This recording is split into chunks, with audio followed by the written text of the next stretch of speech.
to the replay. To those of you who are watching the replay, and welcome to the live. For those Hey, of you who are watching the live, we are so excited to be here thank you for today. tuning in. I was going to start out singing, and Oh, were you?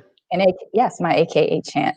Oh, Today is a really big historical day, Kimberland, and it is. I'm wearing my pink and green. I had to find something because I work from home, so I'm typically don't dress up, but I just had to pull something together, and yeah, we'll talk about it. But happy inauguration day, Kimberland, Happy and Inauguration Day.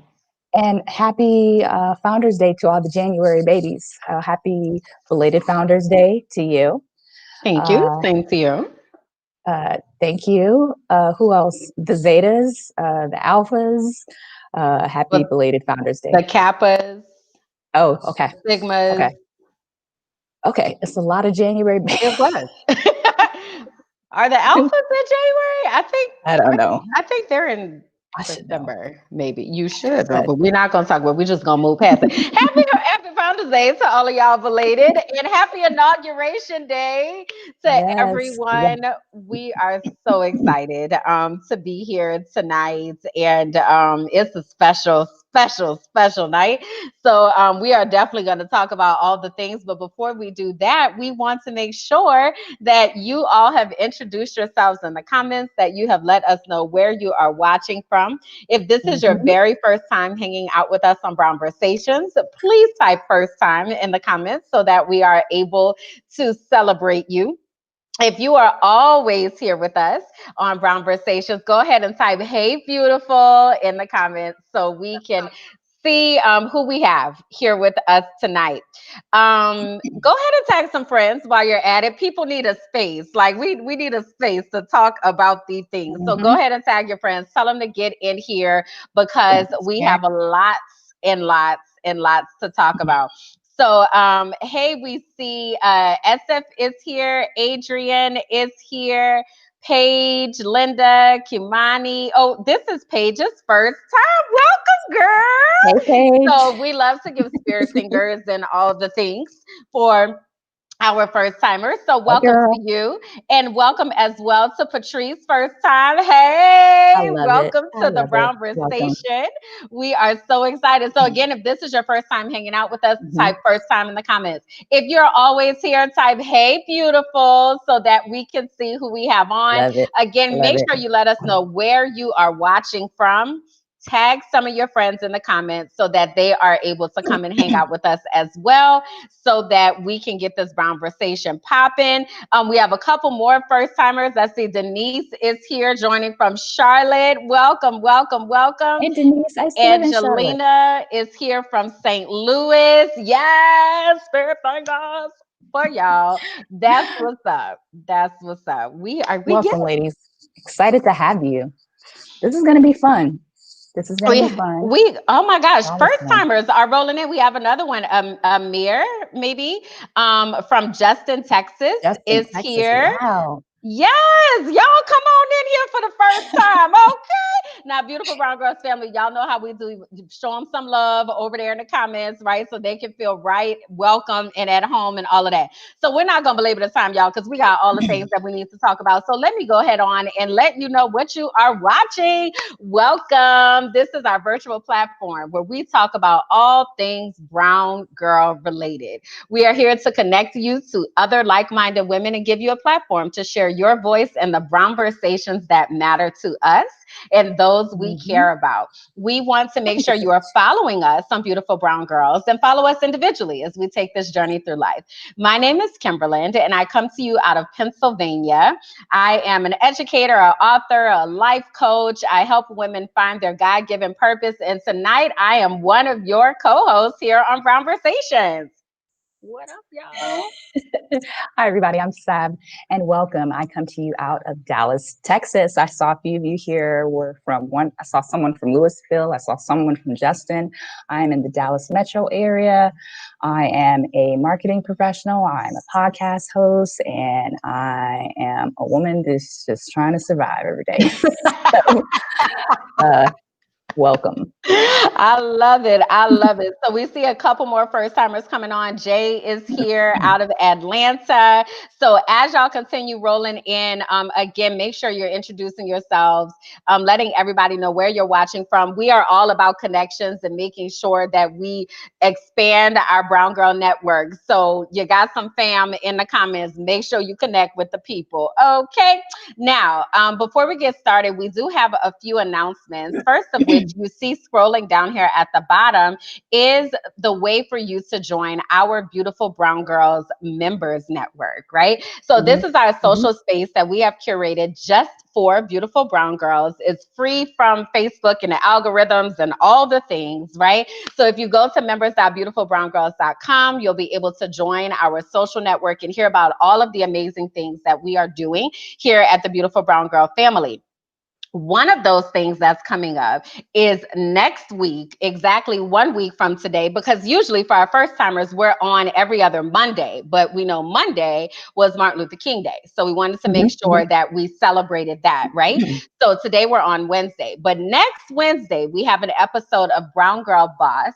So let me make sure you all can see all of this glory that's here. So we are going to be on with Miss Talia Boone. And she is the founder and CEO of Postal Petals.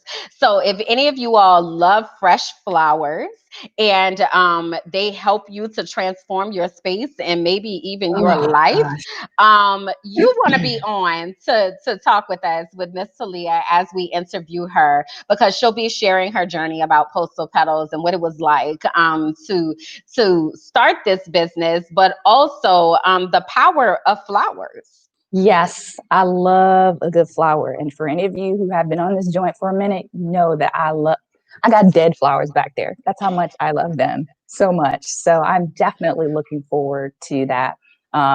Eucalyptus, I know that's not a flower. I put those in my shower as well. I know that's like a thing, but I've been doing that for I do years. too. So I don't know my voice is just so raspy today, and I apologize if it seems like I'm a little raspy, you guys. But good. It's your bedroom voice. We accept it.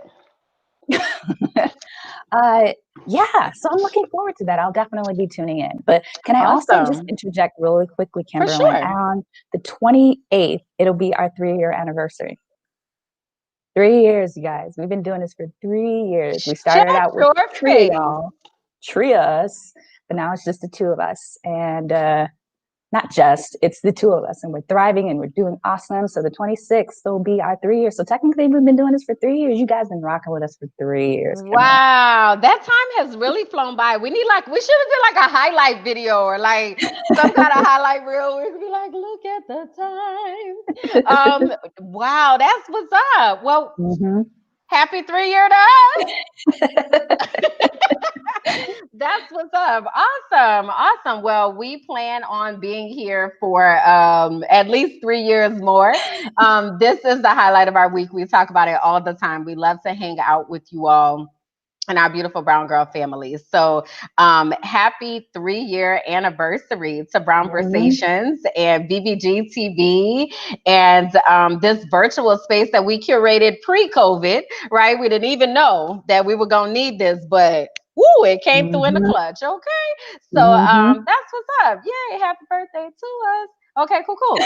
We ready to get this party popping today? Let's get it started. Let's jump right in.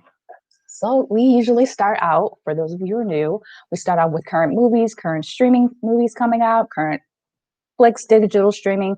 So Insecure, our favorite show, well, one of my favorite shows. It's my favorite too. They are ending with season 5. The HBO announced about a couple of weeks ago that they are closing out their last season with season 5. It's been a good run. And I mean, that's pretty typical. That's a good run. Can I tell you that's not an emotion to feel a type of way? Yeah, it's a bunch of them. It's a bunch of them all at one time. You know, when people say I feel some type of way, Dr. Jess was like, that is not an emotion.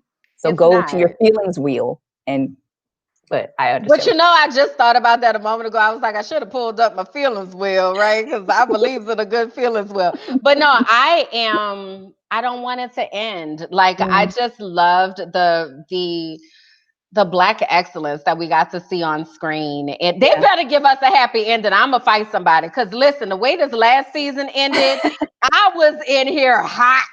You hear me? So What if they, and this will be, what if she transitions? Because I saw an ad, or maybe it was a fake news poster, and it said confident, as though she is growing up and leveling up to the next level from insecure. I started to put that picture in here. It said it's coming out on February 30th. The first time I saw it, I was like, oh my God. And then I was like, it's not real. Sadly. Yeah, So yeah. we'll definitely have to. I'm not sure when the new season comes out, but we'll definitely have to make sure we are sitting there in front of the TV. And it only 30 minutes. Okay, I'm done. Issa, listen, sis, Hmm. if you are watching, like somebody is sending somebody out there knows somebody who know Issa, sis. We at least get an hour like for the last season per I show. know. Paige Please, Paige says she never watched the show. Paige, Paige. love. I'm gonna need you to get the HBO login and get on Hmm. the good foot, ma'am, because it's ma'am. Somebody Wow, shoot her a login. If Paige, you need a login, ask the community. They got you. Somebody gonna give you a login. Get on in there and watch the Insecure. Okay. All right. What else we got? all right, so Queen Sugar, another one of my favorite shows Mine on too. on TV, I believe. They renewed their sixth season, and they finally announced their season 5 air date on OWN. The show, created by Ava DuVernay from the book by Natalie, is it Bazil, and the show is slated to return February 16th at 8 p.m. I don't know how I'm gonna watch this Can't because I wait. don't have cable. I mean, I know how I'm gonna watch it, but not really. But I stream everything. Yeah, I was about to say get the app. That's how I watch it. I don't have real TV. Oh, But you get the can't get it. app. You have to get it. You have to have a cable provider. See, And that's why I told Paige she had to get a login. So that's what you should get somebody to hook you up. You see what I'm saying? Then you I be good. I tried. Own specifically, you have to have a cable provider. They don't have a paid subscription. Right, but what I'm saying is you get somebody's information. Now Why is Kimberland trying to do the plug on air? I'm Like trying tell to somebody tell to do the you plug on the on air. low because the people might be watching, but I'm trying to tell you how to do it, but you're not catching what I'm putting down. You see? Okay. But anyway, so Queen Sugar will be back on February 16th. Yes, Yes. February 16th. I'll figure out how to watch it. I'll figure it out. Bet I'll be sitting in Uh, front of the TV for and that maybe, one. hey, and maybe, what is the main character? What is the gentleman's name? The Which one? character, the gentleman, the main character. Maybe he'll like turn the volume up on his voice this year. I haven't Girl, watched it in so I'm long. done. I'm done with you. We're moving What is his name, y'all? I love his character. Kofi is his real name, but like his character name on the show always speaks I'm about to fight you through this TV. I mean, what's this thing that we do through this computer? Let's talk about Regina King. Why we got her up here? all right. So one night in Miami, and you had to tell me about this because I didn't know much about it. And she calls this film a love letter to Black men. And it's on Amazon Prime. And it's a fictional story about a real life 1964 meeting of four legends: Muhammad Ali, Jim Brown, Sam Cooke, and Malcolm X. And they got together several hours after the boxer won his first world heavyweight championship. It was directed by Regina King. I don't want to say Hmm. written because I It feel was like this was directed, based and on. she was the executive producer. Okay, all right. So this was all Regina King. But you know Hmm. what?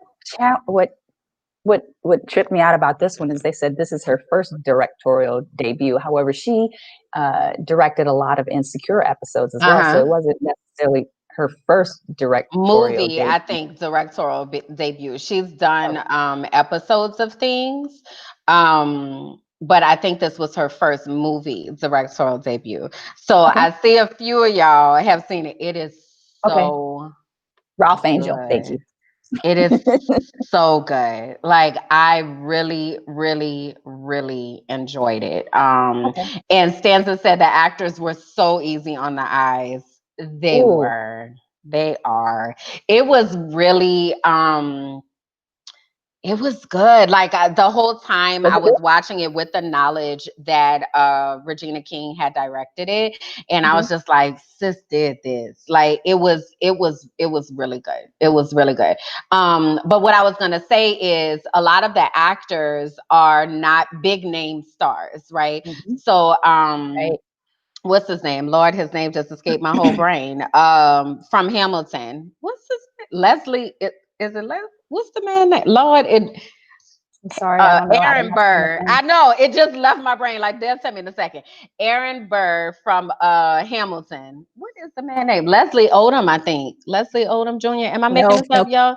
no, Kamani, this is Um, on Amazon Prime, I believe. so he is Sam Cooke, and the gentleman that plays Jim Brown, I can't recall his name either, but he's been in, yeah, that's what I thought, Leslie Odom.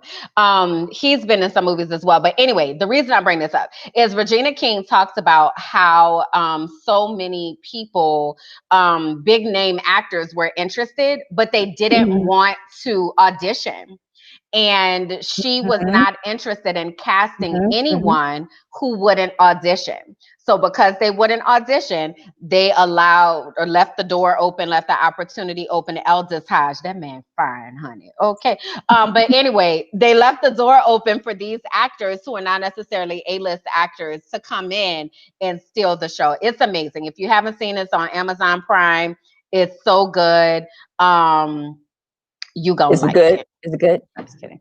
It's I good. heard that too about Regina and those actors or those established actors not wanting to audition. And for that, I love that just because we want to see fresh faces. We want Right. to see people who get a turn. We don't want to just see the constant rotation of the Hollywood actors and actresses that we're so used to. We want a Yeah. fresh face. At least I would like a fresh face. And I think you ladies and gentlemen may want a fresh face. So I'm really glad that she was able to do that and put her foot down. It was just like, well, y'all Yeah. ain't going to audition. Yeah, because And there there are a was lot of even actors. buzz about the gentleman who played Malcolm X, that Mhm. people felt like he was better than Denzel. I got to watch it. I'm just saying. I'm just putting it out. That's what the streets saying. That's what they're saying in Mm, the streets. Y'all watch. Y'all make your opinion. can't say nothing about Denzel. Like Miss Jenkins, I can't say nothing bad about Denzel. I'm just saying. You're gonna have to see for yourself. Okay. All right. All right.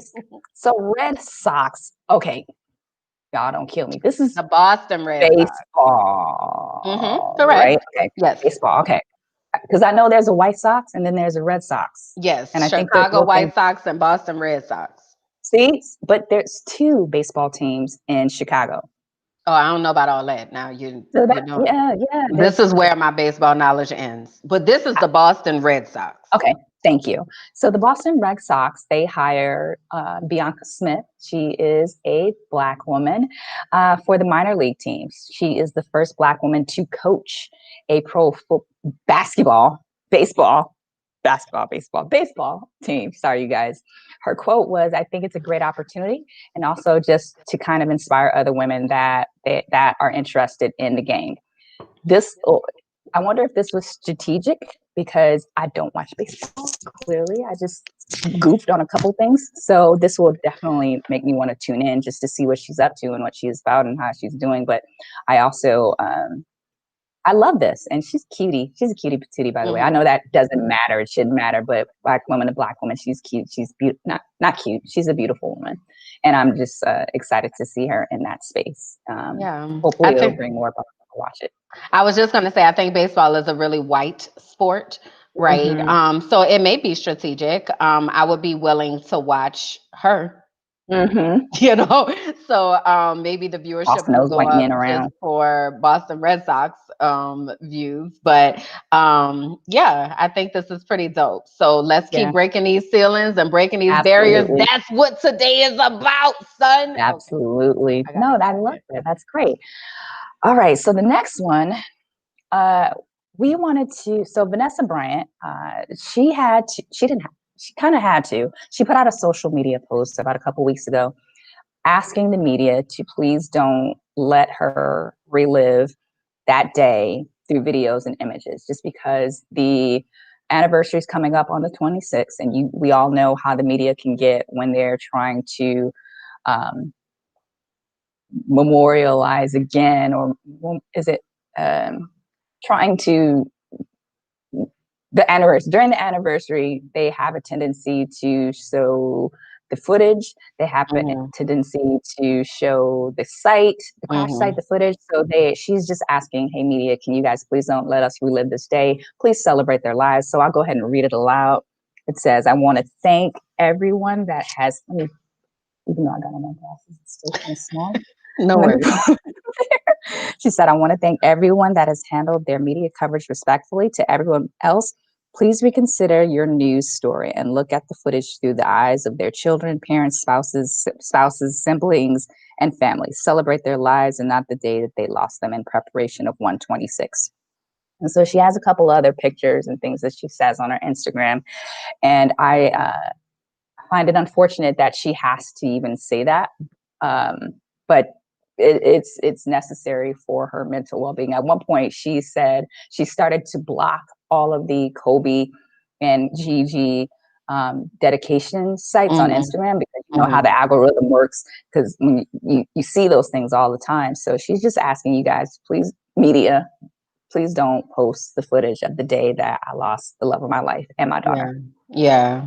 And I think that's a call for all of us to be sensitive as people are grieving, right? Sometimes people have to ask, like, don't break the news before the family breaks the news. Like, don't be Mhm. taking pictures of selfies while they're in the casket. Like, this is not what we do, right? Mhm. So she shouldn't have had to put this out, but she needed to, or somebody needed to really respect them, because I'm sure this is just going to be so difficult. So, celebrating the life of Kobe and Gianna, and we missed them. I remember last year when we had our show, and we were just like speechless, like, Mhm. eek. So sending them all the prayers and strength and peace and love and Definitely, light absolutely. and just all the things. Because I couldn't imagine. I just couldn't imagine. Absolutely. She seems to be doing well. Her and Sierra seem to be really good, close friends. And I like that she has a nice tribe around her, but she Mhm, seems to be in good spirits. That's something you will never get over. I know people say, what's that term? Time heals all wounds. It mhm. doesn't. Yeah. It just doesn't. So I'm glad to see that she is in good spirits. Has to be. You know, she has 3 other little girls that she has to tend to. So, yeah. Yeah, grief is a tricky thing, and we've talked about that before. We have had our mental health panels on grief, and Mhm. just thinking about how it can hit you out of nowhere. Like, you think you're fine, and then you're not, right? So, to anybody who might be grieving, it is okay, to allow yourself to feel. And I'm Yeah. saying that to you too, ma'am. Yeah. It's okay to allow yourself to feel and exist in those moments when it's not okay. So don't feel like you have to rush through it, and oh, it's been however many years or whatever, irrelevant.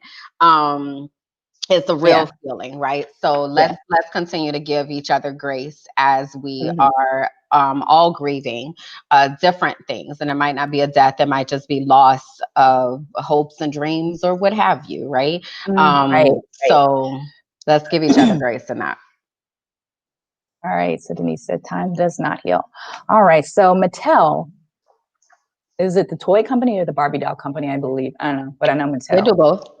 Okay. So Mattel, they're unveiling a Barbie doll honoring Maya Angelou ahead of Black History Month next month. Uh, it says the figurine of the I Know Why the Caged Bird Sings author and civil rights activist is part of Barbie's Inspiring Women series. Um, I'm not mad at it. I like it. I love it. I'm here I for it. think uh, we should have more and more Mhm. dolls that show us. I remember when I was a kid, I remember buying a Cabbage Patch doll and a Barbie doll. They were always white. And yeah, they were always white.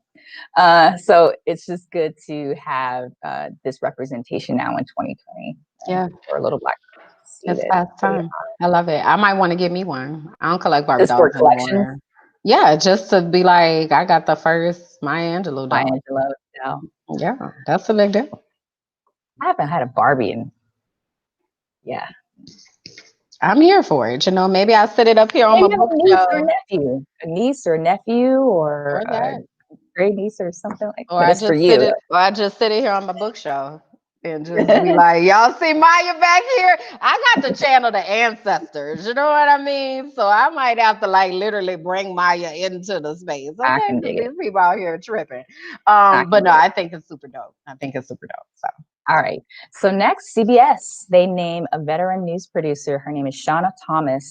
They name her the executive producer of CBS This Morning. Thomas joins the network show from Quibi. You guys remember Quibi? They Mhm. came and they went. So she joins them, and before that, she was the Washington D.C. bureau chief for Vice News. And I love this yet again. Just I love seeing another Black woman in positions to help tell our stories. Um, we always yell to the mountaintops about having more Black people in the media and in positions like this. And when you have someone, CBS is a large platform, so I'm just glad. And she's a producer, so she's the person helping curate the content that goes out, Mhm. right? So it's dope. And she's yet another beautiful Black woman. I'm the child. Because we Fine. lift her Okay. spirits. I'm here I for can it. dig it.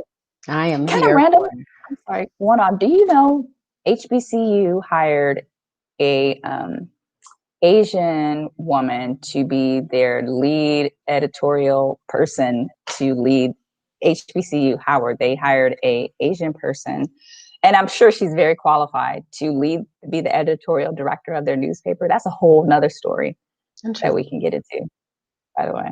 But I'm sorry I deviated. I But have to pin I that thought that was for interesting to uh, tell our story. yeah, I have to pin that for another day. I'm not gonna take the bait today.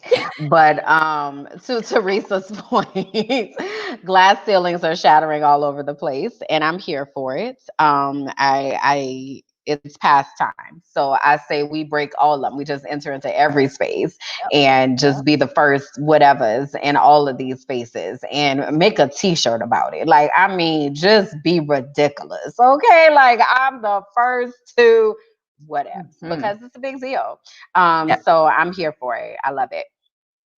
All right. So next, this one is so the death toll for the coronavirus has now surpassed 400,000 in the United States.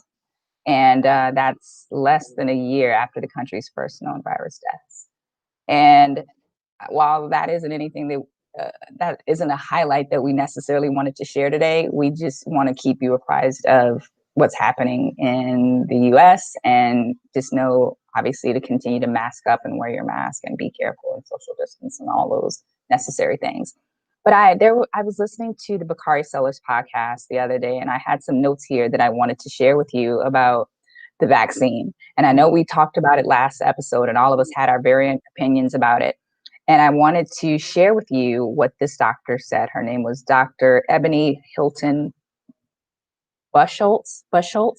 And she says the vaccine does not prevent you from getting the COVID-19 virus. What it does prevent is that if you come in contact with the COVID-19 virus, that you will not have the most severe form of the virus that led to the 400,000 deaths of Americans dying, because your body, as soon as it sees the virus, starts to fight it off. And that's the difference. Mm. Doctor also goes on to say that if you ever want to see anything, if you ever want to see if anything is a good idea, follow the richest people with the most access, follow the money, follow the power of influence. The first chance the people who are creating the policies and the people who are saying, I don't want to wear masks, are the very first people in line jumping over everyone else to get the vaccine.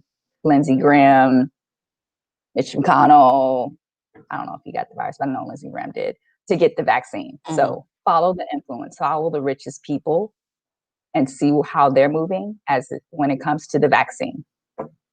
All Yeah. we can say about that. All I And can say about that. what we're showing here are the flags that Oh, I thought that was were people. I was like, erected.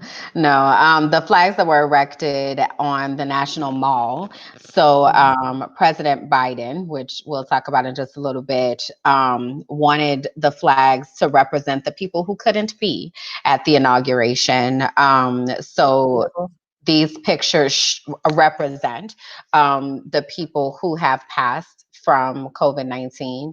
And many of us have lost family members and coworkers and people in our spaces. So just again, making sure, as Sab said, that we're being careful. And, it's good to know that just because you get the vaccine, that doesn't mean you're not going to get it, right? So you don't just go out with reckless abandonment and, you're just out here living your best life, because you can still contract it and you can still pass it on to others. And if they don't have the vaccine, then they could have a supremely detrimental effect. So, Mhm. um, let's be wise, let's continue to be safe, and let's make sure we continue to take precautions. And follow the news. Listen to the news. Yeah. Say that. Yeah. And I think our trust is going to be renewed in the news now that Mhm. we have a new administration. So that may change a lot of things that people previously didn't trust the process. Mhm. So to Stanza's point, yeah, she said 400,000, a September 11th attack every day for 133 days. Gosh, Yeah. Stanza, thank you. Yeah. That's Gosh, that is a a start. lot. Mhm. Yeah, that's a lot. That's sobering. So, again, we want to make sure that we are wise and that we're always urging our community to make good choices when it comes Mhm. to dealing with COVID-19, because it is still real. Yeah, very well. Thank you for that, Kimberland. So So, what's the Monday, story that you brought up? Oh, we yes. were off, right? Because it was Martin Luther No, King Day. You were not off? What? Blasphemy. I mean, no ill will towards the company, and I'll explain later. But no, I mean, everybody doesn't have off all the time. Sometimes but we do have. Is it a volunteer time off Do you see holiday? my face? Yes, yes. However, yeah, we didn't have. That's. So, I mean, while that's not okay, we do have volunteer time off, and again, like I said, I'll explain okay. later a Well, little bit. But Monday was Reverend Dr. Martin Luther King Jr. Day. And what usually happens is on Martin Luther King Day, all of these people post these quotes, right? And they're like, oh, Martin, he was such a good Black. And, he was so awesome. And, nonviolence and turn the other cheek. And yay, Martin. And what we know. yes, yes, That's what I imagine them sounding like in yeah, my yeah, head yeah, yeah. on their social They media. deify him. They kind of deify him. Um, but what they do is they whitewash him. Okay. Mhm. So Kimberland, I was on this personal mission to unwhitewash Martin Luther King, because he was not this passive, let's hold hands and sing kumbaya type of Mhm. leader. Yeah. And even I saw Bernice King had put something out and saying that when her father was murdered, that he was one of the most hated men in America, that he was not celebrated, and the man was murdered and assassinated and followed by the FBI, and it was a whole conspiracy of things, right? Which that's something that's out. MLK and the FBI. I haven't seen it yet, but it's out on YouTube. I want to say maybe Prime. It's on a few different things. So I heard that was really good as well. It talks about the FBI conspiracy to murder him. But at any rate, I pulled this particular picture because it kind of speaks to where I live, right? And what I do in my 9 to 5 in my everyday work. So here, Martin Luther King said, I've been gravely disappointed with the white moderate. The Negro's great stumbling block in his stride toward freedom is not the Ku Klux Klanner, but the white moderate, who is more devoted to order than justice. Shallow understanding from people of goodwill is more frustrating than absolute understanding from people of ill will. So we really just wanted to take a moment to honor Reverend Dr. Martin Luther King Jr. and who he really was, the radical leader that he really was. And this was an expert from his letter from a Birmingham jail, where he really talks about the danger in those good intentioned, good willed white people who think that they are advancing the cause, yet they often choose silence over disrupting their privilege and their comfort, right? So it's something I think whenever we see people quote Martin Luther King, because it happens a lot, especially around his birthday, which was on January 15th. But it's Black History Month is coming up, and he's the token, right, for Black History Month. I think it's important for us to arm ourselves with knowledge and make sure that we are able to bring the real Martin Luther King to the table, and not allow his legacy to be whitewashed, because he definitely would not just be holding hands and singing Kumbaya. Okay. Yes, Okay. I love that. And the first thing that came to mind was the word propaganda. The United States has done a really good job of whitewashing that man. And the first thing that I always see is the I Have a Dream speech from a lot of people. And while I don't know all of his speeches and his letters, you are absolutely right. And he was radical. And I wish, I myself at said age could stand to do more research and just learn a little bit more about him. Yes, I learned about him in elementary school, high school, and all those things. But you are absolutely right. I think that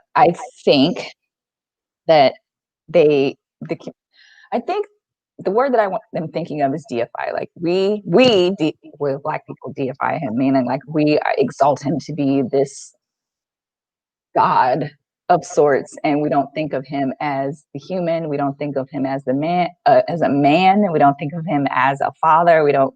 I mean, he was an actual human being. Like he wasn't perfect. He had, like you said, he had a lot of people that hated him. But what I also wanted to talk about was like, you guys remember? Do you guys watch Boondocks? Remember Boondocks? Remember the I Boondocks remember episode when he woke up out of his coma? And so, yeah, Martin Luther King woke up out of his coma in the Boondocks episode, and he woke up and he basically started shaming or castigating everybody and how they were acting. And it made me think, like, if MLK were to wake up in 2021 and saw all of those white folks at the Capitol, how do you think he would react? Like, what do you think his feelings would be? Like, how do you think he would react to 2021 and how we have become complacent? Because I think if we had 38, 39-year-old MLK now, and with what they're doing and how they're treating us now, I think we would be raising more hell like they did in the 50s and 60s. We would be demanding our treatment, right? And we would be boycotting. I'm thinking Montgomery bus boycott. Like we would be more radical. Yeah, that's what I think. So to Kimberland's point, he was not this passive, meek man. Like he was he was a force to be reckoned with. And I think that they should do more of that in school, more teaching of that in schools, and more teaching of that instead of just I Have a Dream speech at the companies on his day. So yeah, and we know what we know is that school is situated within white supremacy. So school is probably not going to teach it. That's why we need to know, right? So that we are able to talk to our children about the real Martin Luther King. Because I heard somebody else say he would have been on the front lines of Black Lives Matter. Like, you know what I mean? So let's not let him be whitewashed, and let's really make sure that we remind people that back in the 50s and 60s, like he was real life breaking the law to do these sit-ins, to, you know, come against the Jim Crow laws and all of that. Like that, he wasn't just let me sit down and hold your hand and sing kumbaya. Okay. So let's He was also he was also a unwhitewash doer. MLK. He was a doer. Oh yeah, for He was sure. a doer. I just want to put that out. Like he Yeah. was a doer. He So did the things. yeah. So let's hashtag unwhitewash MLK. Unwhitewash. Okay. All right. Cool, cool. All right. So Yagananda, Chief Yagananda Pittman. Mhm. She is the U.S. Capitol Police have announced a new acting chief after the previous chief resigned because of in the wake of the Capitol uprising, the deadly insurrection at the U.S. government. And so Chief Pittman will be the acting chief for the department. And this is a achievement because Pittman will be the first woman and the first Black woman to lead the law enforcement agency. They never had a Black acting. And yeah, I think this is cool. I hate that, not I hate, I don't like how they had to bring in a Black woman to save the day yet again. We always come in and save the day. Yeah. And I also don't want her, so if it doesn't work out or if it isn't Right. as successful, she would be this is fall goat, scapegoat. Yeah, that's my concern there, about her being the scapegoat. So I'm just really hoping that that doesn't happen. We did not include him in this, but the Capitol Police officer Eugene Goodman, who was Oh the yes, one who sent the rioters in a different direction away from the Senate floor, he was right. promoted to the Hero. sergeant at arms in the House, and he got to escort Vice President Kamala Harris today. Really? I didn't see So that was super awesome. So I think it's a great time for Black people.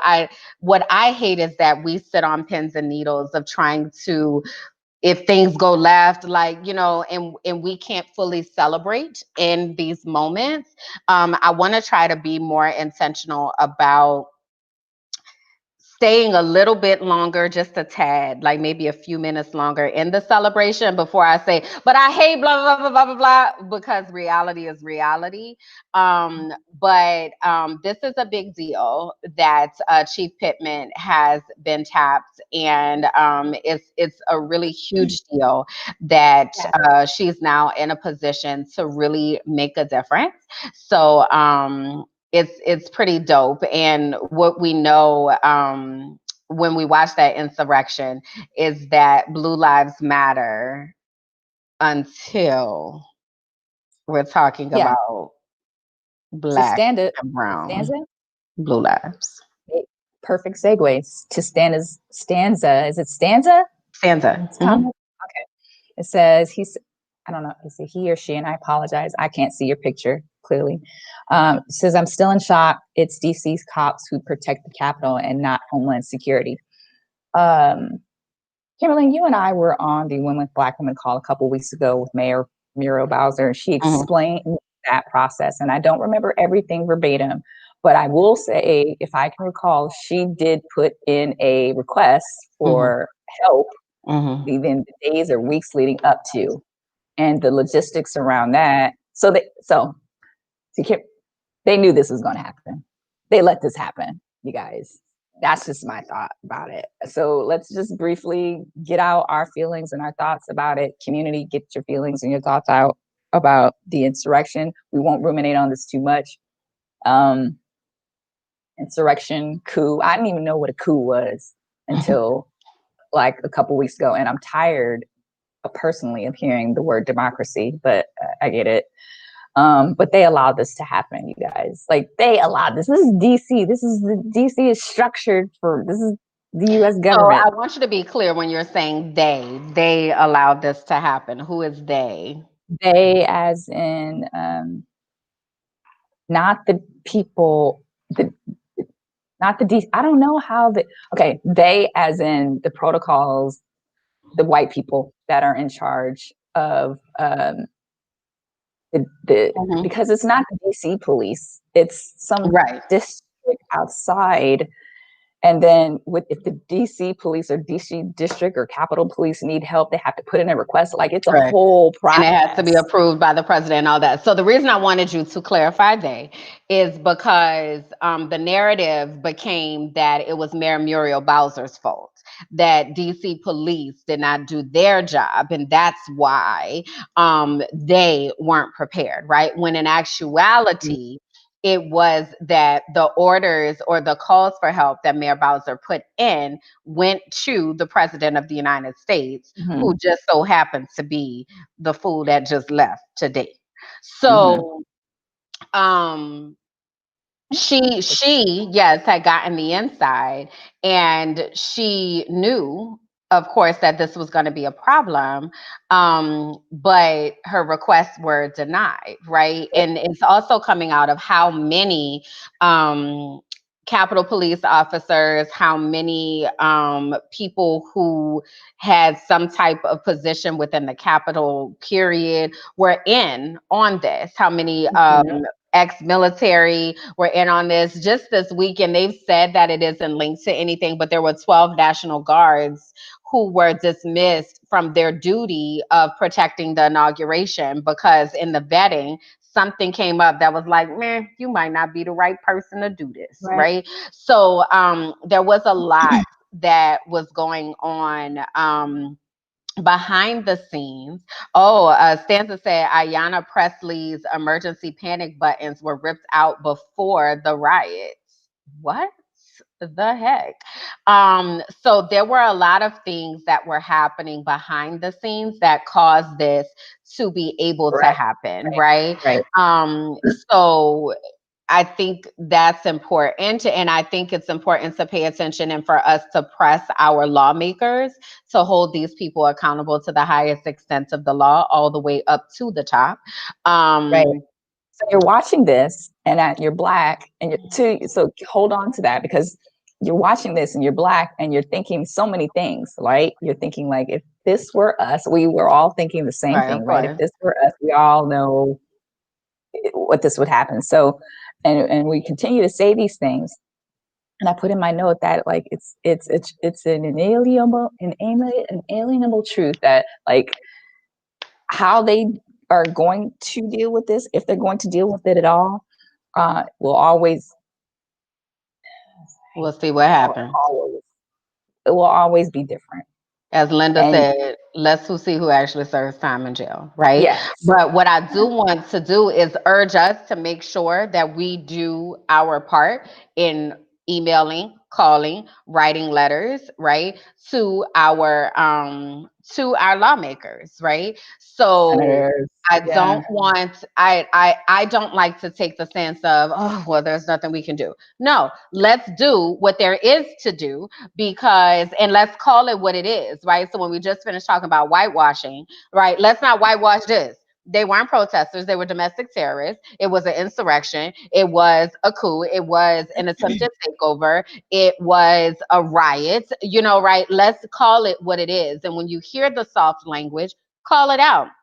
I wonder about companies, if they, like y'all's companies that you work for, did they take a stand on this? Did they call it what it is? Or did they try to say, oh, well, the events that happened at the Capitol, mm-hmm. or, well, Wednesday, things got a little weak, right? So making sure that we are pushing to say, no, no, see, that was an attack on our democracy. That was a real life constitutional crisis. Those were terrorists, domestic homegrown white terrorists that showed Yeah, up at the Capitol at the instruction of the commander in chief at the time, right? I think language is important for that, and for us to push um, people to take a stand, because if you can't take a stand on this, like, what, come on, man, what not what what necessarily. can you take a stand on? Well, okay, so if you're an employer, most employers, most corporate aren't going to take a stand and or have a position, but what they can do, and I mentioned, because of the company that I work for, I was I was talking to my superior, and I was just wondering about whether or not we were going to say something. And I wasn't necessarily looking for them to take a stance, just because corporate, they're still corporate, right? So they can't necessarily take a stand. But what they did do, it went up the lines of communication, and they actually did come out with an internal memo saying, we essentially, not verbatim, but essentially, we hear you, we see you, we have our ear to the streets, we know what's going on, we realize that you're having anxiety and you're probably distressed around the uprising. Here are some resources, mental health resources, within our EAP that you can use if you need help trying to figure out how to deal with this. So they positioned it in a way to say, hey, we support you as an employee. If you're in the area, we support you working for us, and we just want you to know that we understand that this is a hard time for all of us. So corporate isn't going to have a position on it just because it's still corporate. I disagree. And I disagree because I'm looking at these comments where people's jobs did take a stand. So I think that it's a brave place to call it. And when I say a stand, I don't mean like Ben and it Jerry has had to a be stand. something dramatic, right? The fact that calling it, what language are you using? That is taking a stand. Some Paige said her job sent out memos and said that they've suspended their PAC contributions until further notice. That's a stand, right? That's what I'm talking about. So gone are the days where I'm giving anybody a pass. I don't care that you're corporate. Where do you stand on this? The same thing that happened over the summer with Black Lives Matter. Where do you stand on this? And if you do not make a stand or take a stand, is that really a company that I want to work for? Language is important, Keela, and it's also intentional. And I think that people don't put things in writing because they don't want to be held accountable to what they put in writing. And I think that people look for loopholes to get out of putting stuff in writing. So I do not give any pass. You're going to acknowledge that this happened, and I'm listening to what you're calling it. Because even in your calling it, you're taking a stand. Maybe not intentionally, but you are taking a stand. So if you just say, oh, the events that happened, that's a stand. You're not comfortable with calling it what it was. And that's the problem for me. Yeah. Okay. We can agree to disagree. And that's what this show is all about. But can we get some commentary? I'm looking at the comments here. Standa says no corporation should be donating to politicians, aka lobbyists, charity, yes, but PACs, no. I'm not even sure what PACs are actually. I guess I need action committees. Okay. Thank you. Yeah, I disagree. And that's okay. Yeah. So yeah, go ahead. What you was about to say? I was gonna say that's Jamel Ho's note, but like that's Blue Lives Matter. But yeah, no, go ahead to say what you were gonna say. No, I was just gonna say because of this, there was a ridiculous amount of security at the inauguration. All of the things that they had, no, this was ridiculously. No, this was not normal. Are you serious? This is not normal. This was not the normal amount. It's not normal. It's not normal because previous administration made it a non-normal But that's event. my point. There was a ridiculous amount of security not normal. at the inauguration. It was out of control. So DC was taken over by the National Guard. There are National Guards people, men and women, in the streets in order to make sure that our new president and vice president had a flawless inauguration. And we are happy to report. I was kind of sitting on the edge of my seat like, all right, now, Joe, you're getting out the car, brother. I need you to, okay, now, Kamala, come on, boo. We got to get inside. But it went off without a hitch. It was an absolutely beautiful day, and we are here for all the reactions that you all have. So go ahead and start dropping it in the comments. As we're scrolling through these. So this is the first thing that we noticed is that the outgoing administration decided to snub, right? So that was the beginning of the day. So uncouth. Like you expect that from them. Anything else? I didn't expect anything else. So whatever. Glad that he wasn't there. they had their moment, whatever, they left. So then after that, it was all Joe and Kamala, and I was here for it. So this is when they were walking up the Capitol steps. And turned around to wave at the people that were there. And they And got there. Joe, man, this Bible was thicker than a mug, okay? I was like, they got all Jesus secrets up in there. Like, my God. But anyway, so Joe did his swearing in. This was a family Bible that he did his swearing in on. Wait, Go family ahead. Bible, or was that the Bible from that we always use? Is that his Bible, He or was said that it the? was a family Bible Ooh, that he they've did. never done that before. I don't know. Okay, I'm just I saying they didn't. always use a specific Bible from different Mm-mm. from. No, as I think as long as it is a Bible. But Yeah, this was a family Bible story. that they utilized. Keila said that's a thing. Yo, I was like, they got the Ten Commandment tablets up in that mug. Like, God, it must be in like huge print, right? Because why is it so thick? My Bible say that I got a thick Bible, That's baby. Moses' Bible. It You can. ain't I that don't think you can thick. see my Bible back in front, Okay, back of me. it ain't that thick. My Bible's kind of medium thick like that. Like, yeah, Nah, bruh. Nah, that my thing was Bible. about a foot I look thick. at it. But anyway, so had his swearing in opportunity, and Loved it. then of course, so President Joe and First Lady Dr. Jill, It's so okay, weird to say that now. and It's like, oh, then Vice President Kamala Harris, and second gentleman Doug Emhoff. So here we see her up close. I was kind of hot though because wait. Sonia Sotomayor I was just mispronounced gonna her say, name. yeah, I yes, I felt I some picked type of that up way. today Like when she said Sonia, that. I you picked that up. ain't practiced, girl, before you got here. Like, And we also note that Kamala, so she's the first Black and South Asian, and first Black and South Asian female vice president, excuse me. And she was sworn in by the first Latina justice of the justice. Supreme Court. Hmm. So yes, I did pick that up when she mispronounced her name as well. And I was just like, Yeah, I was kind of really? high. I was kind of high, but I moved past it, But right? But I but was she crying it. Kamala pronounced her name correct, her own name correctly. So I like Of that. course. And I felt like it was kind of like I, Kamala Debbie Harris, do hereby solemnly swear whatever the oath was. So yeah, Maisha said the hair was flawless, honey, in the wind. It was It was um absolutely beautiful. Let's see what silky else we fresh. have here. President Joe Biden did his address. I felt that it was um how do I want to say, it was unifying, but I felt it was sincere. That's what I want to say. That's the word that Mhm. I want to put on it. I felt it was sincere.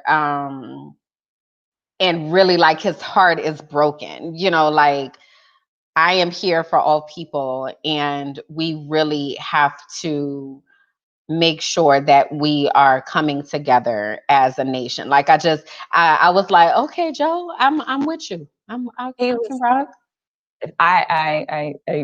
I agree with you as well. I model the same thing. He was really focused on unifying, and he was consistent with that throughout his entire campaign. And Mhm. he is really trying to reach literally across the aisle. He spoke to, hey, even if you didn't vote for me, i.e., 45, 45 supporters, even if you don't like me, that's okay. That's why we're in a democracy. I'm so tired of hearing that. That ain't gonna work, but I get it. And he wants to unify the country. He wants to heal the country, and he's been consistent with that in his rhetoric. Yeah, So yeah. um, Joe has always come across as just very genuine and very flippant. What do they call him when he flips off at the mouth just randomly? There's a word that people use because funny word that people use. Anyway, never mind. You guys realize on here I can be sometimes a little foggy brain. Sometimes when I'm trying to think of a word, the synapses in my brain, I need you to work synapses. It's cool. But no, uh, I enjoyed it, and I cried. I cried at Kamala's I did too. swearing in, and I obviously watched Joe swearing in, and you just watch all those things are messaging, wording, figures, all of everything that they did today means something. It means a thing. Like words mean things. Um, uh, Positions or images mean Mm-hmm. things. So how he was represented, how Kamala was represented, we're Mm-hmm. going to talk about that later as well. Mm-hmm.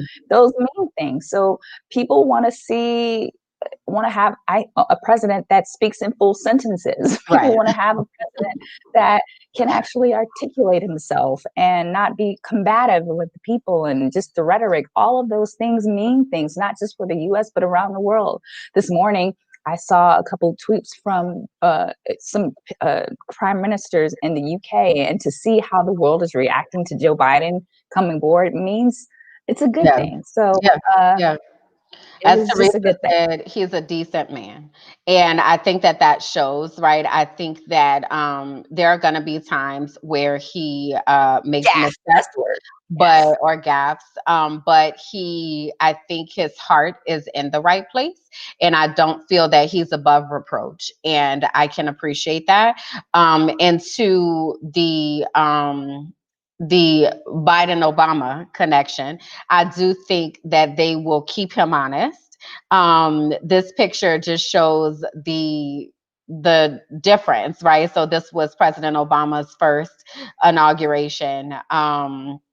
And then just looking at the diversity that's represented here, our President Obama reached back to Joe Biden to have him as his vice president, and Joe Biden reached back to Kamala Harris and asked her to be vice president. So just looking at this picture of America and celebrating and honoring that, right? Now, I know, were you about to say something? Yeah, I was. I'm looking at this picture and it makes me think of when they were leaving in the send off, how that wasn't normal. You talk about how things were normal and why it wasn't normal, because Kamala and her husband, I don't know her husband's name yet, I got to Doug get to know it yet, Emma. had to send Pence and his wife off. Typically, what happens is the president and Right. the new president send you off. It's just, and I know we're stuck on tradition, but yes, I'm cool with tradition. And Kamala and her husband had to send the vice president and his wife off because we had a petulant child in 45.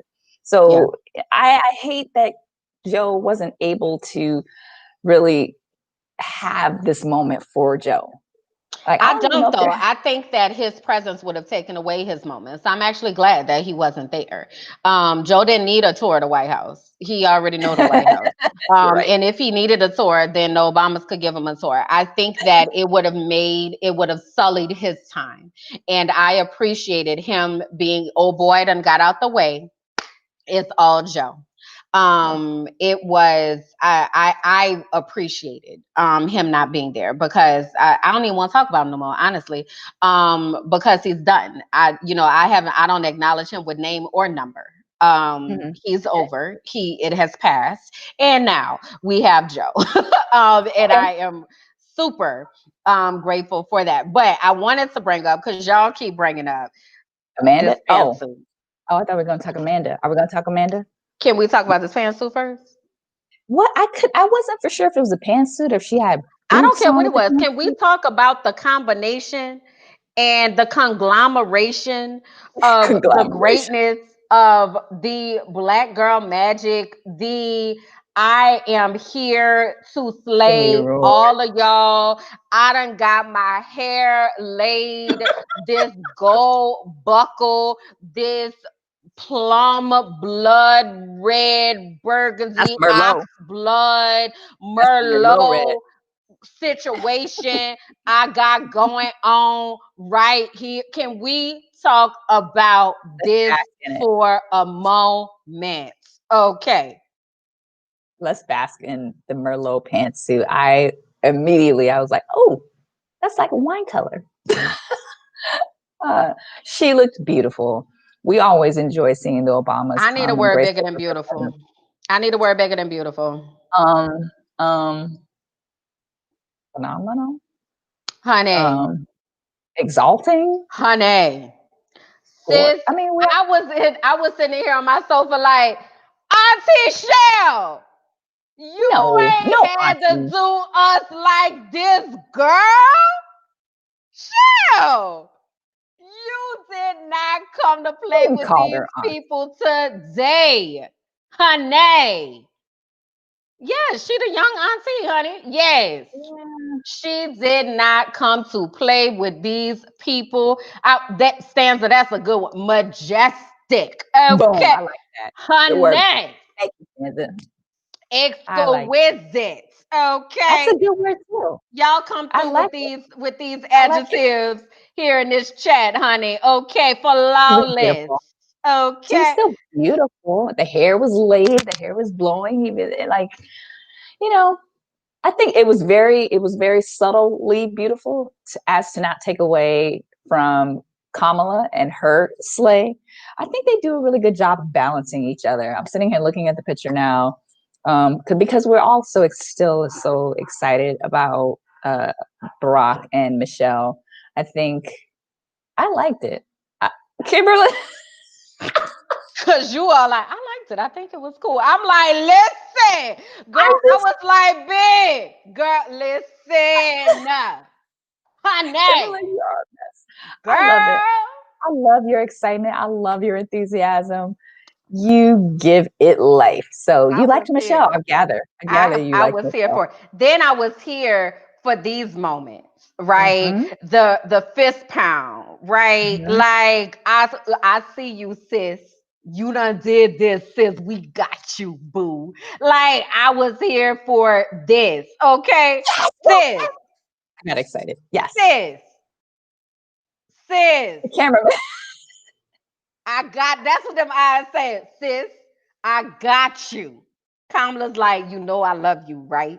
She, girl, I got you. Okay, girl, Yeah. I was here for it. That's what I was doing on my sofa, sis. Well, I was working and I had like my tablet, I had my laptop and my other laptop trying to work. I didn't get much work done today because I was so focused on CNN and MSNBC and Yahoo Finance. And I was just trying to listen to I was trying to follow the coverage because I was trying to bask in the moment with my AKA and my pearls and be excited for AKA. This is not only a momentous moment for America, but a historic moment for America, but it's a historic and momentous moment for my sorority, Alpha Kappa Alpha Sorority Incorporated.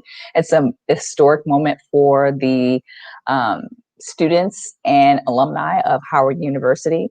And as I'm thinking about this, I'm thinking like how they would question this woman's blackness. Like she is Black and Asian American, Indian American, like HBCU, uh, what else? Like Black sorority. Like this was just an historic moment for all of us. And Black I know a and lot of you brown who girl probably have magic.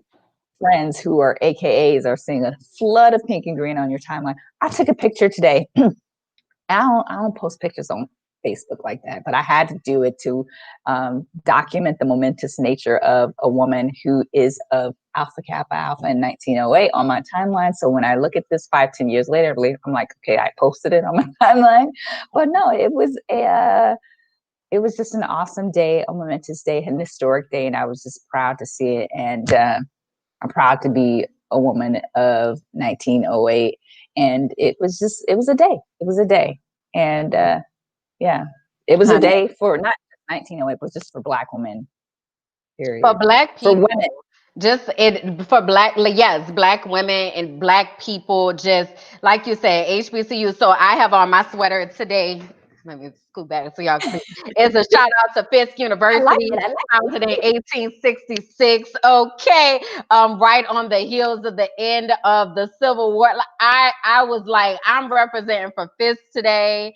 I'm representing for the Divine Nine, all my sorors, the Delta Sigma Theta Sorority Incorporated, honey. We are here, honey. We mobilized to get sis up in there. Yet this was, listen, I was cutting up. You hear me? My neighbors was through with me because I was cutting the food. The food. Okay, the entire time. When Vice President Kamala walked down the stairs, I'm crying. Yeah. You did that, sis. She said I did do it on oath. You did that, sis. This moment right here, though. You couldn't tell me nothing, honey. You Ah, couldn't see, tell me nothing. Howard's Aretha said, marching band still. was there. Like, this was everything. Now, there were some other folks there, and we do want to acknowledge Yes. those Amanda? folks as well. So, Lady Gaga sang the Oh, I national knew that was anthem. coming. I was like, is that Lady Gaga? I was looking at the camera. Uh-huh. So she did she sang the national anthem, Mhm. and J Lo sang God Bless America, mashed up with America the Let's get Beautiful, live. Let's with get mashed up with live. Let's Get Loud. And she had a little moment where she spoke directly to the Spanish speaking population of the country. So that was pretty cool. As well as senators, new Georgia senators, Raphael Warnock and John Ossoff, who were sworn in to the Senate today. So that balance has officially shifted, and now the Senate is blue. With you got to like actually shift. With Vice President Kamala Harris as the Did she lip sync? focus. With Vice Damn, President girl, I'm talking. I, I'm listening. I'm With passing. No, I'm listening to you. with I'm Vice sorry. President Kamala Harris is the tie-breaking votes now in the Senate. So that was super amazing. And then we had this sister right here, honey, Yes. Amanda Gorman. Yeah. So I learned about her through you when we were doing the run-up show because I hadn't done all my information on the inauguration yet. But she 22, Black woman. I loved the poem by the I love the poem by the way. This was time number 2 when I was in here like, sis, Her I poem better throw something at the TV.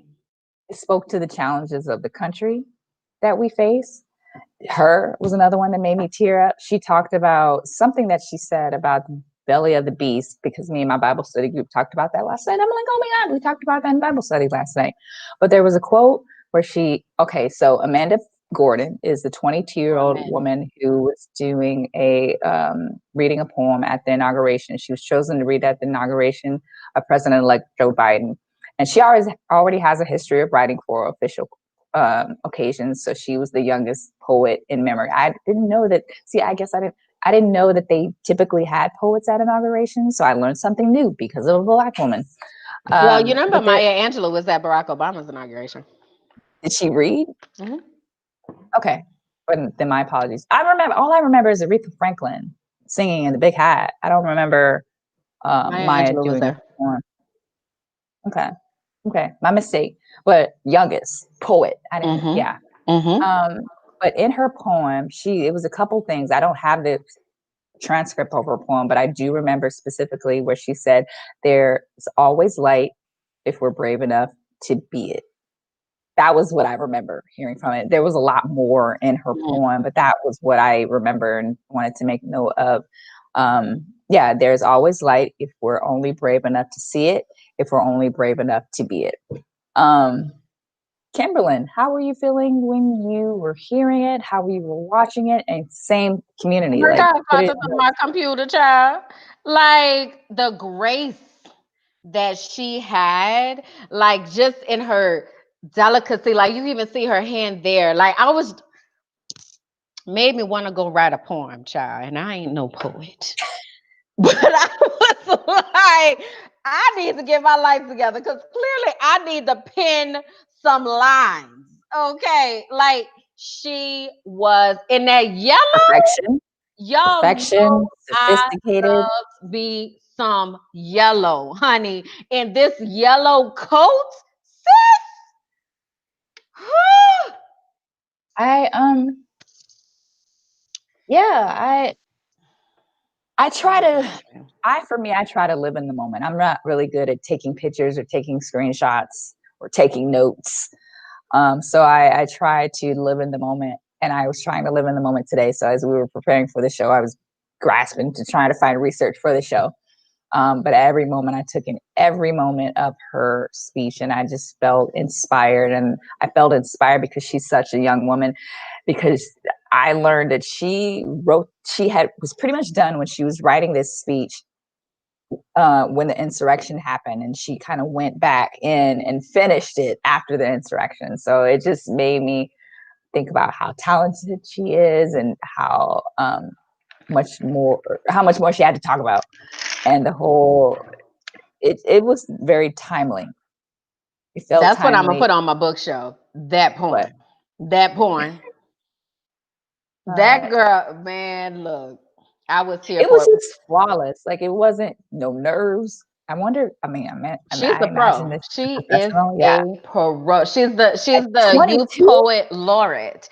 So she is a pro at this, but like, the grace and Yeah, sophistication, like it yeah. was so beautiful to watch. And I had a meeting like right after it, and I was sitting there like, I'm not going into this meeting until I hear sis. Oh, sis is here. Tell me the Right. I thing. didn't want to watch the Like, replays. I oh wanted to my live in the moment. God. It was everything. And Tequila's point, she said that coat was everything, especially on majestic black skin. Honey, she killed it. Mm-hmm. Everybody, to Dr. Kimberly's point, knows about Amanda Hey, now, honey. so Paige didn't All like Garth Brooks. the people. Yeah, Paige no, didn't like Garth I'm not Brooks. even acknowledging Garth And Brooks. then we got He Lady came, he Gaga. went. Lady Gaga was coming. I didn't look at the itinerary. I didn't know Lady Gaga was. I didn't even realize that was Lady Gaga until I had to squint. Um, Lady Gaga, Garth, who Yeah. else we had? So that's it. There's nobody else to talk about because these people stole the show. Now, one thing that we did want to talk about, you kind of alluded to it a little bit ago, is Vice President Kamala Harris got a cover, right, of Vogue magazine, which is a really big deal. It is a big Um, deal to it be in that space. is a huge deal that she has this cover on Vogue. And we wanted to know, community, what do you think about it? What do you feel about it? There's been some controversy there, but we don't want to get too immersed in the controversy without acknowledging the fact that it's a really big deal that she is on the cover of Vogue. So what you are seeing here on the left, the in blue, this is the digital cover of Vogue, and then on the right, with the pink and green and the chucks and pearls, this is the cover, the printed cover. So That's the one that would be on the stands correct, in around the actual globe. print physically. So what do we think about the covers? And yeah, so what do you think, Sab? I am referencing my notes here, you guys. Um, I When I first saw it, I wasn't impressed. I wasn't impressed. I didn't like it. I didn't like it because you got it looks like a test shot, because if you zoom in on it and on her smile, it's not a smile. It's like a we're just testing things out smile. Also, the image looks grainy. Her face looks indifferent. You You're got the referring to the wrinkles. cover on the right? I'm referring to the cover on the right. Yes, I'm just trying Uh-huh. to think of it. Cover on the right, the initial image on the right. Um, the pink and green is a nod to the sorority. It's a Mm-hmm. wrinkled pink and green draping fabric. Mm-hmm. She's also in her signature aesthetic of the black blazer and the jean pant and the Chuck Taylor. And she dressed herself. Nothing wrong with that. Um, we did Okay. She is not a fashionista, right? Mm-hmm. But this is important because this is history. This is how she is represented around the world. This is how Black women are being perceived around the world. And to even be in this space of Vogue is a big freaking deal. So, Mm-hmm. yeah, and while she can't necessarily pick or choose what her cover will be because it's more of a courtesy, her and Vogue agreed on the picture on the left, but Anna Wintour decided to go with the picture on the right. Anna Wintour did put out a statement surrounding the controversy. I don't have it here, but I don't care what Anna Wintour says, because she knew this picture was bullcrap. She knew it. It's not a good image. It's not a good representation of someone who should be regal. It's not a good representation of a woman who is the vice president of the free world, of the most powerful country, seemingly the most powerful country in the land. It just wasn't a good representation of what should be of a Vogue cover, is my thought. I didn't like it. And can I also note that I heard that they're coming out with another cover because of this controversy that will be on print. I'm interested to see what that might look like. I agree that the cover on the right looks like a test shot, and I am supremely disappointed that that's what they chose as the print cover. I am somewhat happy is not the right word, but I appreciate that there may be another cover coming out. And this is to my point of the power of utilizing your voice, right? So there was so much backlash about this that now it is being fixed. Hopefully the fix is the actual fix. But it shouldn't have happened in the first place. Yeah. But what it made me think about, even on a bigger level, is how do we handle when we're misrepresented? Because this is not something that is unique to Vice President Kamala Harris. We've talked before about Simone Biles's magazine cover, and Kerry Washington. Sorry. Kerry Washington's magazine covers, right? So when we might not be able to relate, right? We're not on magazine covers, but this misrepresentation happens to us often in spaces. Could be as simple as somebody calling you an angry Black woman, or saying that you are intimidating, or that you're aggressive, right? So how do you handle it when people misrepresent your Black girl magic? What do you do in those moments? Because I think it's important for us, one, to pick up on it and recognize when it's happening so that we're able to correct it in real time. So how do you handle that?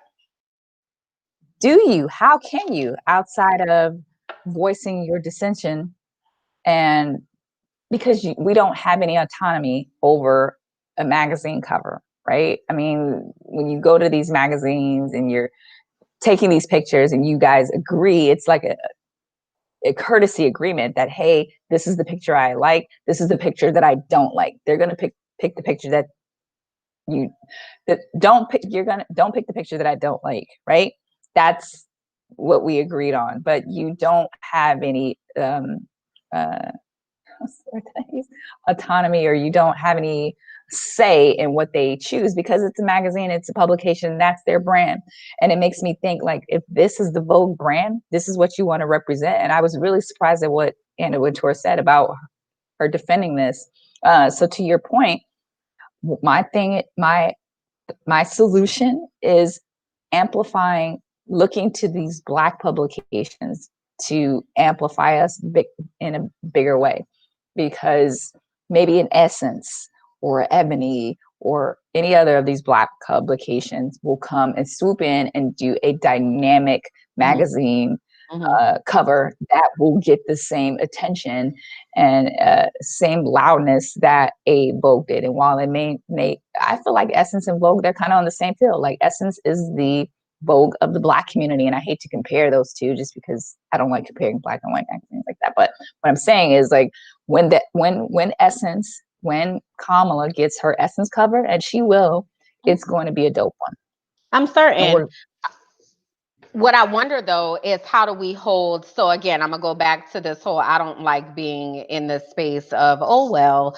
I disagree that there's nothing that we can do. So I think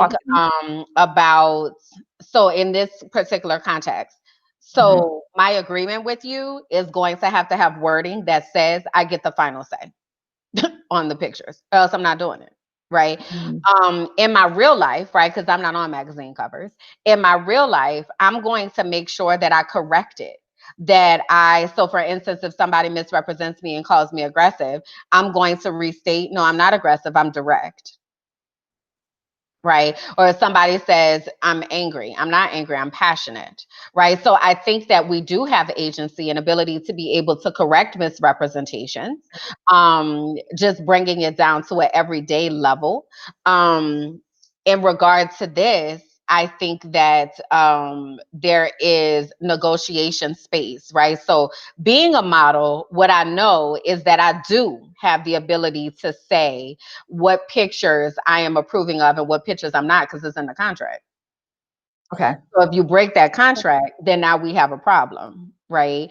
But I have to know enough to put that into the contract so that we don't have this situation, right? So I'm certain going into this, she didn't think that Vogue was going to pick a test shot to put on the stands, right? But now, okay, that's cool. So let me make sure when I say that I'm going to accept a cover, that I put that into the contract.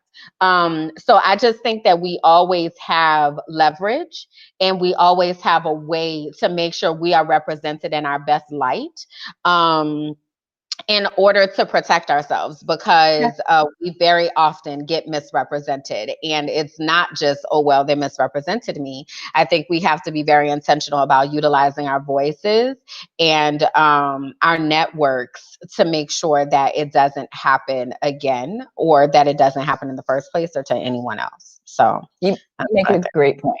I want to get out of having that defeatist attitude, because sometimes it's just like, I don't want to keep fighting with you. I don't want to keep fighting this fight of trying to prove myself or show myself to be the person that I need you to see me to be. So Mhm. that's just kind of the space that I'm in. And maybe Yeah. I need to work out of that space, because I'm just like, if I were Kamala, not if I were Kamala, but I'm just I just know that's something I need to work on, because I Mhm. don't know the agency that I have. I don't know the leverage that I may or may Mhm. not have with a Vogue or with any space that I'm trying to represent. So Mhm. you bring up a good point, but I'm still like, I don't know. Yeah, it's exasperating though. And this is a It place I is. have to like grow into because it gets tiring. You're like, I don't want to fight, but I also am not going to accept a help that I'm helpless. I'm not helpless in a situation, right? And I'm not none of us are at the mercy of whomever. Like for me, there's always a different way. To Jenny's point, she said, do we know that this isn't the look she wanted to represent? Yes. Um, Oh, it did come out that this was not approved. This was not what she approved. So the look, as far as the chucks, the black blazer, well, that's what she chose to wear, right? But this particular picture, even like the background, like there's just so much not okay in this picture that somebody knew better and somebody needed to do something different. right. So that's that. But again, it is a very big honor that she is on the cover of Vogue. It is a big deal, and we don't want to minimize that. And we do want to acknowledge the gratitude in here we have the first uh, South Asian woman vice president of Alpha Kappa Alpha Sorority Incorporated, as Sab is over there just conveniently disrobing. I just can't with her. So we're moving on to the mental health moment because it's January. We have a brand new year, and it's important for us to start this year with gratitude. There's a lot that's going on in our worlds, and there's a lot to complain about or a lot to be discouraged about. So we want to try to reshape our minds and really lean into gratitude. So we have two prompts up here. Today, I'm thankful for, and today I'll accomplish. Right now, today is almost over. So maybe you want to shape yours as in tomorrow, or you want to hold on to the last 30 minutes. Well, 3 hours, 2 hours, 2 hours and 30 minutes of today, right? So think through that and put it into the comments. Today I'm thankful for what? And today I'll accomplish what? Okay. So Sab, you have yours ready or you want me to go first? You can go first. Okay. Let's you go first. So today I am thankful for a shifting in the atmosphere. I feel energized and I feel seen.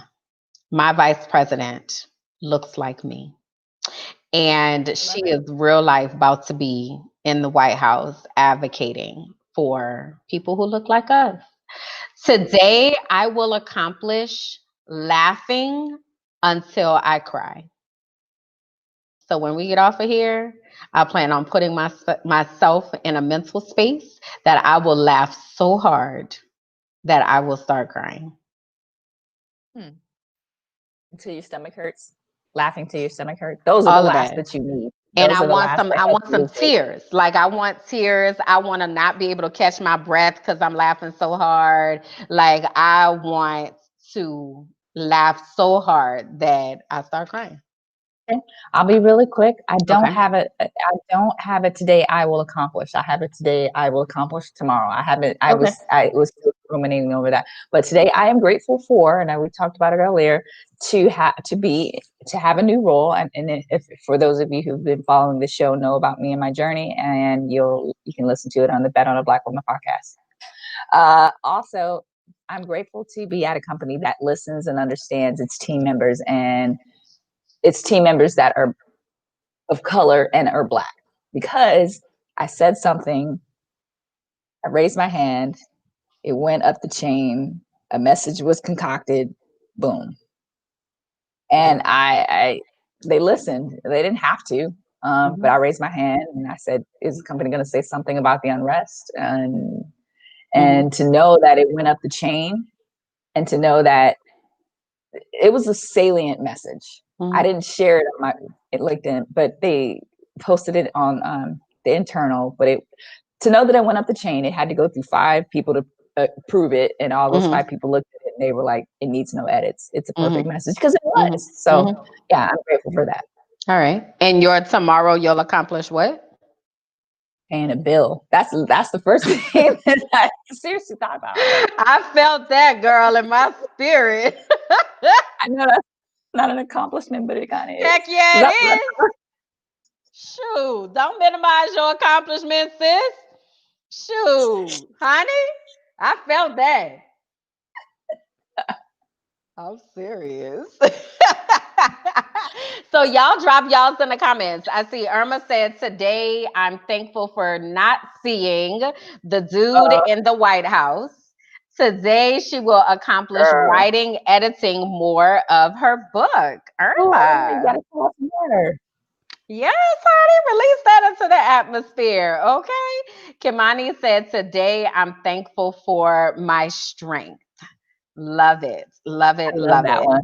So y'all keep putting them into the Yes, comments. and then I know. Again, today I'm thankful for, and today I'll accomplish. And if your today needs to be tomorrow, that's fine as well. But go ahead and drop those into the comments. Now, honey, this the Oh, last. Let me tell you something. This the last piece of brown girl goodness that we got to talk about today, honey. This is Sis Abby Phillip. Okay. I don't know if y'all watch CNN. I'm a news junkie, so I watch CNN all the time. And sis be giving me life because she is so real. And when you talk again, graceful and poignant in her words. So she is an anchor on CNN. She is our beautiful brown girl spotlight today. And she is the new anchor for the show Inside Politics, which airs every Sunday from 8 to 10 a.m. Her Inside first Politics show, with Abby Phillip. Just and yes, her name and is in there. sorry, Inside Politics Sunday with Abby Phillip. Mhm. The first show airs this Sunday from 8 to 10 a.m. And she has gone up the ranks from being a White House correspondent to being on the Contributor. actual shows, being a contributor. Thank you. I was missing that word. But she is just so beautiful and so gracious.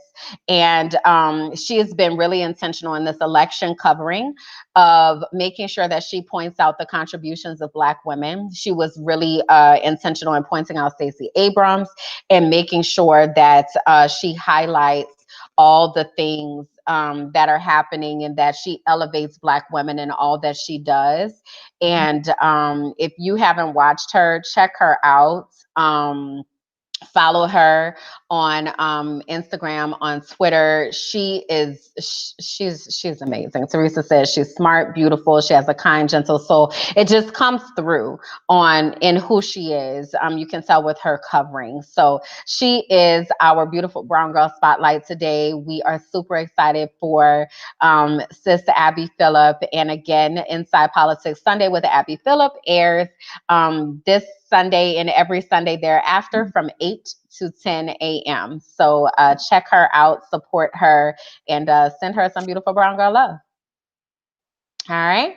So having said that, we want to make sure that you all are connected to us. We said at the beginning of the show, but it bears repeating.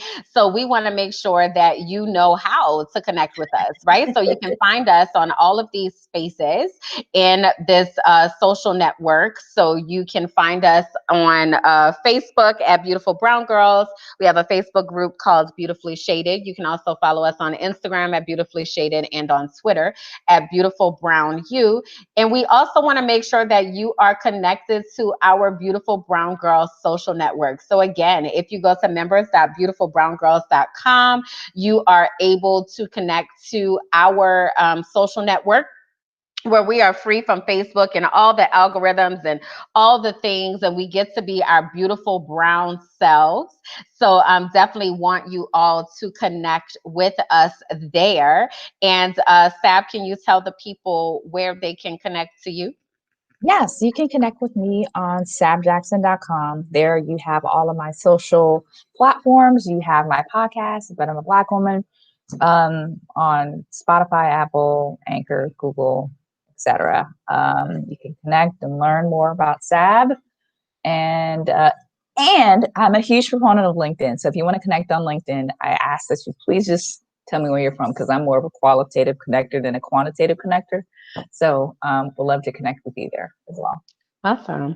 And you can find me at KimberlandJackson.com. You can find me at Kimberland J on Instagram or at Kimberland Jackson on Facebook. As I mentioned, I am a life coach. So I am currently about to start a new coaching class. So if you are looking for someone who can help you get your life together, but also make you laugh at the same time, while in also being like, ooh, that hurt a little bit, sis. I might be your girl. So definitely reach out to me there, KimberlandJackson.com. You can also find my devotional project. It's called One Day at a Time. There on my website, 365 days of devotions and affirmations and encouragements to speak to your spirit in the times that you need it. So I would love to see you all in those spaces. So on that note, no relation. It's funny how we never talk about that. I know we're not related. I'm Sab Jackson. I'm Kimberland Jackson. We might be cousins, but not that we know of. But this is just how God works. You just bring these Jacksons on over here to the stage, right? But yes, we again want to remind you that we are here on Brown Versations usually every other Monday. So today is Wednesday, but we'll be back on Monday. What is the date? I think that's February Monday 1. February 1st, right? So we'll be back on Monday, February 1st for our next episode of Brown Versations. Again, remember to hang out with us next Wednesday on Brown Girl Boss, where we interview Talia Boone of Postal Petals.